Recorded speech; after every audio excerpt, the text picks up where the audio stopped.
Okay. Hello sir, कैसे हो? बढ़िया होंगे। आज का मैं वीडियो लेकर सॉरी भाई, कल वीडियो नहीं आ पाई चैनल के ऊपर। मैं कोशिश कर रहा था, मैंने मतलब सारा काम भी कर लिया था, लेकिन बस वीडियो शूट नहीं कर पाया इमरजेंसी के चक्कर में। तो भाई सॉरी। और मैं भी आज टाइम निकाल के आप लोगों के लिए वीडियो शूट कर रहा हूँ, तो भाई समझ सकते हो आप लोग। तो स्टार्ट करते हैं हम लोग कल मंडे नाइट ड्रॉ के बारे में। ज़्यादा पूरे शो की बात नहीं करेंगे क्योंकि बहुत बड़ी चीज़ आज आपको बतानी भी है, तो इसलिए मैं इंपॉर्टेंट चीज़ कवर कर लेता हूँ रॉ की। तो सबसे पहले सेथ रॉलिंस आते हैं, वो जो कोई इनका एडवर्टाइज था ना भाई, प्रोमो सेगमेंट आते हैं वो रिंग के अंदर और इमोशन में रहते हैं सेथ रॉलिंस। मतलब क्राउड सब थैंक यू रॉलिंस के चैंट लगा रहा था। सेथ रॉलिंस इमोशन उनका साफ नज़र आ रहा था। सेथ रॉलिंस बोलते हैं कि देखो, अपने इंजरी का पूरा स्टेटस बताते हैं कि जिंदर महल के साथ मैच करते करते इंजरी हो गई। इसके बाद वो बोलते हैं डॉक्टर उनको बोला है 3 से 4 महीने वो compete नहीं कर सकते। इतना ही बोलते सेथ रॉलिंस ही गंथर आ जाते हैं। मैं बोला भाई क्यों आ गया गंथर, सेथ रॉलिंस को बोलने देता फिर आता। रिपोर्ट्स आई गई थी इसके सुबह 6 बजे के आसपास कि गंथर आने वाले। भाई अपन तो सोते रहते, तो अपन को ज़्यादा कुछ पता रहता नहीं है। तो गंथर आते हैं और गंथर बोलते हैं कि हमारा फेस ऑफ बहुत टाइम से रह गया था, अधूरा फेस ऑफ जो अब पूरा हुआ है। तो फिर उसके बाद सेथ रॉलिंस बोलते हैं देख भाई, तू ये सब फालतू की बकवास मत कर, तू मेरी बुराई करो, यहाँ से चले जा। गंथर बोलते हैं मैं तुम्हारी बुराई बुराई करने करने नहीं आया हूँ, मैं यहाँ पर बात करने आया हूँ। तो गंतर बोलते हैं कि मेरे लिए तुम्हारे लिए मेरे लिए तुम्हारे लिए बहुत रिस्पेक्ट, मतलब गंतर ऐसा बोलना चाह रहे हैं सेथ रॉलिंस के। उसके बाद गंतर बोलते हैं कि भाई देख, तू एक फाइटिंग चैंपियन है जैसे मैं हूँ, तू भी अपनी चैंपियनशिप डिफेंड करता है जैसे मैं करता हूँ। मेरे को बुरा लग रहा है कि तू नहीं जीत पा, मतलब रेसलमेनिया तक एस चैंपियन नहीं जा पाएगा। फिर उसके बाद सेथ रॉलिंस एक ऐसी चीज़ बोलते हैं जिसको देख के बहुत खुशी होती है। सेथ रॉलिंस बोलते हैं डैम, मेरे को कोई फ़र्क नहीं पड़ता डॉक्टर क्या कहते हैं, मैं रेसलमेनिया में एस चैंपियन जाऊंगा और जीतूंगा। तो गंथर बोलते हैं बहुत बढ़िया, मैं भी रॉयल रंबल जीतूंगा और तेरे को मैं अपना अपोनेंट चूज़ करूंगा, Gunther versus Seth Rollins eight WrestleMania. तो भाई फिर हैंडशेक होता है और ऐसे सेगमेंट खत्म होता है। इससे डब्ल्यू हमको दिखा रही है एक और एस्पेक्टिव कि गंथर और सेथ रॉलिंस का मैच भी हो सकता है। अच्छा प्रोमो सेगमेंट था ये। अब जरा हम बात कर लेते हैं कोडी रोड्स और सीएम पंक के प्रोमो सेगमेंट के बारे में। तो भैया सबसे पहले कोडी रोड्स का थीम सॉन्ग प्ले होता है, फिर सीएम पंक रिंग के अंदर आते हैं, फिर हैंडशेक होता है, फिर दोनों बात करते हैं। सबसे पहले सीएम पंक बोलते हैं देख भाई कोडी, पहले मेरे को माहौल करने थे, मतलब सीएम पंक कोडी दोनों के चैंट्स लग रहे थे, सीएम पंक के भी कोडी रोड्स के भी। फिर इनके बीच में बात शुरू होती है। सबसे पहले कोडी रोड्स बोलते हैं what do you want to talk about. इसके बाद सीएम पंक बात करते हैं कि मैं तेरे फादर के बारे में, डस्टी रोड्स के बारे में बात करूंगा, और डस्टी रोड्स की तारीफ करते हैं। और उन्होंने एक चीज़ रिवील करी सीएम पंक ने कि भाई डस्टी रोड्स ने मेरे को बोला था कि कोडी, मतलब उनका बेटा, उसको गाइडेंस करे सीएम पंक, ऐसा करके उन्होंने बोला। तो मतलब यही सब बात कर रहे होते हैं दोनों। इसके बाद फिर कोडी रोड्स बोलते हैं सीएम पंक को कि हाँ तुम भी बहुत वो प्रोफेशनल रेसलर। फिर इसके बाद मतलब ये लोग बात कर रहे हैं ना, अभी प्रेम भाव की बात चल रही है।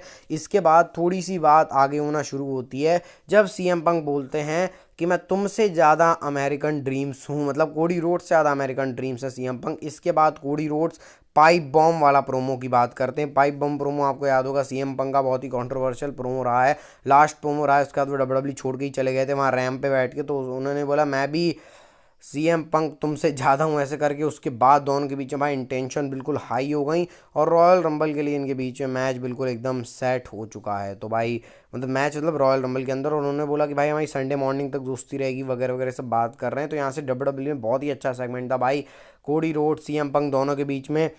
डब्ल्यूडब्ल्यू ने फेस ऑफ भी दिखा दिया और देखते हैं रॉयल रंबल में क्या होने वाला है। अब बात कर रहे थे हम लोग शो के मेन इवेंट की। डेमियन प्रीस्ट और ड्रू मैकिंटायर का मैच था।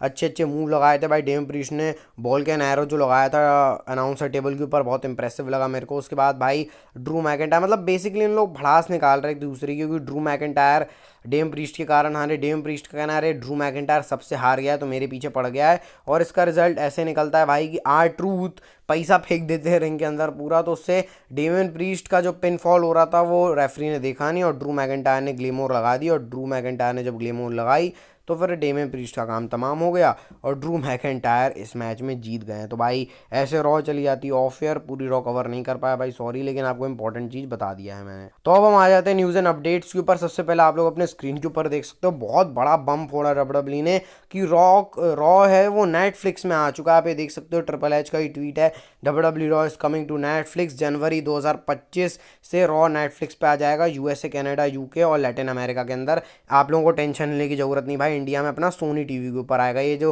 टीवी डील्स रहती है उनके बीच में रहती है। और आप ये भी देख सकते हो स्क्रीन के ऊपर कि 10 साल की डील है डब्ल्यूडब्ल्यू की नेटफ्लिक्स के साथ, तो 5 बिलियन की है। मतलब भाई $1 मिलियन में 7.5 करोड़ के आसपास होते, तो आप लगा लो भाई $5 मिलियन में कितना पैसा होगा। तो भाई ये है 10 साल की डील है, मतलब 10 साल डब्ल्यूडब्ल्यू नेटफ्लिक्स पे रहेगा। और नेटफ्लिक्स पे डब्ल्यूडब्ल्यू के जो बाहर के शोज़ हैं, यूनाइटेड स्टेट के बाहर के शोज़ हैं, वो भी नेटफ्लिक्स के ऊपर आएंगे।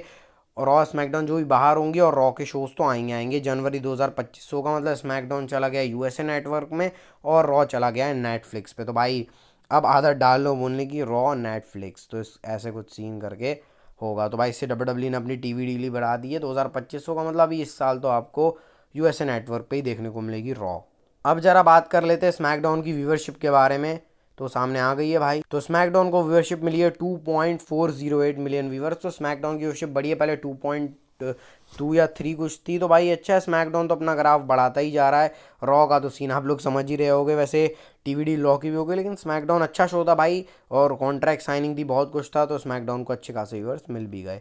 इसके बाद आप सीएम पंक का इंस्टाग्राम की स्टोरी देख सकते हो स्क्रीन के ऊपर, जिसमें उन्होंने नंबर 5 लिखा हुआ है। और आश्चर्य की बात यह है कि उसके बाद उन्होंने इसको डिलीट कर दिया। तो इसका मतलब क्या, सीएम पंक नंबर 5 पे आने वाले, हम लोग मान भी सकते हैं भाई, क्योंकि अगर सीएम पंक को हो सकता है डब्ल्यूडब्ल्यू सोल सर्वाइवल बना के जिता दे। मैं एक्सपेक्ट भी कर रहा हूँ, मतलब मैं चाह रहा हूँ CM Punk Cody Rhodes top 10 में रहे रॉयल रंबल के अंदर। वहाँ कल रॉयल रंबल का डीप डिस्कशन वाला वीडियो आएगा, तो उसके लिए भी आप लोग स्टे ट्यून रहना।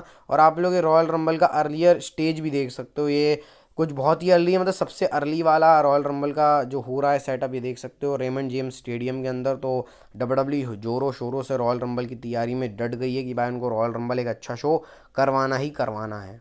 अब जरा बात कर लेते हैं केविन पैट्रिक के बारे में। तो आप लोग इनको जानते हो, पैट्रिच के बारे में, जो कि स्मैकडाउन के कमेंटेटर हैं। तो भाई अब आपको ये कमेंट्री करते हुए दिखाई नहीं देंगे, शायद ये आखिरी स्मैकडाउन में करेंगे या पता नहीं, लेकिन इसके बाद से आपको नहीं दिखाई देंगे, क्योंकि डब्ल्यूडब्ल्यू ने अब इनको हटा दिया है और नए कमेंटेटर आएंगे भी। उनका नाम नहीं पता कौन है और इनको निकाला क्यों, इसके पीछे रीज़न है भाई, कुछ ऐसा खास रीज़न भी नहीं है, बस निकाल दिया भाई। देखो डब्ल्यूडब्ल्यू क्या करती है।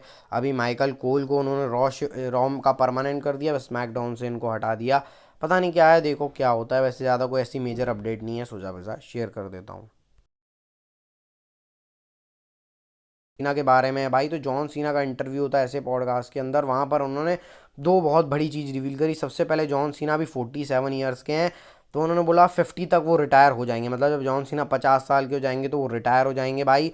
और एक और चीज़ जॉन सीना ने बहुत ही बड़ी चीज़ बताई कि उनको अपना last match O2 arena London में करना है, वहाँ का क्राउड बहुत क्रेजी है वगैरह वगैरह, ऐसा करके जॉन सीना ने बोला। तो भाई क्रेजी क्राउड है, जॉन सीना का थीम सॉन्ग आ रहा है, तो जॉन सीना लंदन के अंदर O2 अरीना में करने वाले हैं। और उन्होंने बोला था कि एक लंदन में रेसलमेनिया हो गया। आपको पता है जॉन सीना की ख्वाहिश डब्ल्यूडब्ल्यू से ज़्यादा कुछ रहती नहीं है, मैच भी हार जाते हैं, तो डब्ल्यूडब्ल्यू उनकी एक ख्वाहिश तो पूरी कर सकती है, क्या पता 50 आज से 3 साल मतलब रेसलमेनिया 44 या फिर 43 लंदन में हो, और वहाँ पे जॉन सीना अपना लास्ट मैच रेसल करें, और एज 50 बोली है जॉन सीना ने। देखो क्या होता है। वैसे भी इम्पल्सिव पॉडकास्ट के अंदर आने वाले जॉन सीना, तो उसके बारे में मेरे को कुछ पता चलेगा तो डेफिनेटली मैं आपके साथ शेयर करूंगा। चलो भैया, आज की नेक्स्ट में फाइनल स्टोरी एक धमाका है, थंबनेल से आपने पता चल ही गया होगा, द रॉक के बारे में। और भाई ये तो हिला देने वाली अपडेट, आप अपने स्क्रीन के ऊपर देख सकते हो। रॉ ने ज्वाइन कर लिया है टीओके कंपनी के बोर्ड ऑफ डायरेक्टर्स वाली, मतलब बोर्ड ऑफ डायरेक्टर्स बन गए हैं रॉक, मतलब एक ऑफिशियल बन गए हैं टीओके कंपनी के अंदर। टीओके आपको पता है पेरेंट कंपनी है, जिसके अंदर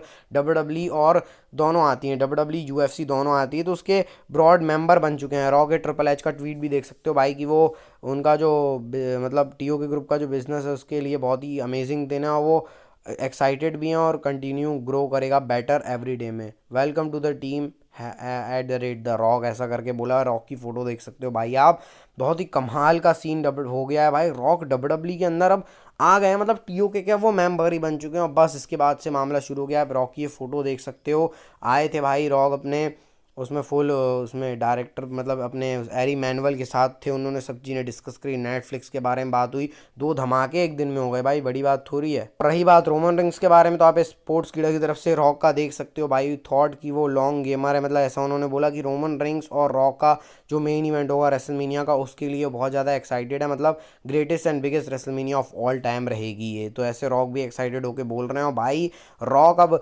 ऑफिशियली डब्ल्यूडब्ल्यू के बोर्ड ऑफ डायरेक्टर हो गए, किसी ने सोचा भी नहीं था इतनी बड़ी खबर आएगी, और अब ऐसा हो चुका है। तो रॉक रोमन रिंग्स का मैच होगा, लेकिन इसमें एक ट्विस्ट है कि अगर आप लोग सोच रहे हो कि रेसलमेनिया में होगा, तो ऐसा जरूरी नहीं है, सऊदी के किसी शो में भी रॉक का मैच हो सकता है। मतलब रॉक रोमन रिंग्स इस साल होगा, लेकिन ऐसा जरूरी नहीं रेसलमेनिया में होगा। ज़्यादा चांस है कि रॉक और रोमन रिंग्स का मैच रेसलमेनिया में हो जाए, लेकिन कुछ ऐसा कंफर्मेशन अभी तक आई नहीं है, लेकिन होगा भाई। Roman rings versus the rock का मैच होगा और रॉक का शायद ये फाइनल मैच भी हो। लेकिन जब भाई रॉक अब बोर्ड ऑफ डायरेक्टर के मेंबर बन चुके हैं, मेरे को तो अभी भी समझ में नहीं आ रहा है। बस भाई ये थी आज की वीडियो, जिसके अंदर बहुत बड़े बड़े धमाके बताया, रॉ का रिव्यू कर दिया आप लोगों के लिए। तो भाई सॉरी कल वीडियो नहीं आ पाई है, तो अब कोशिश करूँगा आने के भी एक हफ्ते उल्टा सीन बैठ सकता है, रॉयल रंबल भी है, लेकिन मैं कोशिश करूँगा रोज़ आपके लिए वीडियो आए। तो मिलते हैं नेक्स्ट वीडियो में। हेल्थ का ध्यान रखना, health is wealth. Bye bye and take care.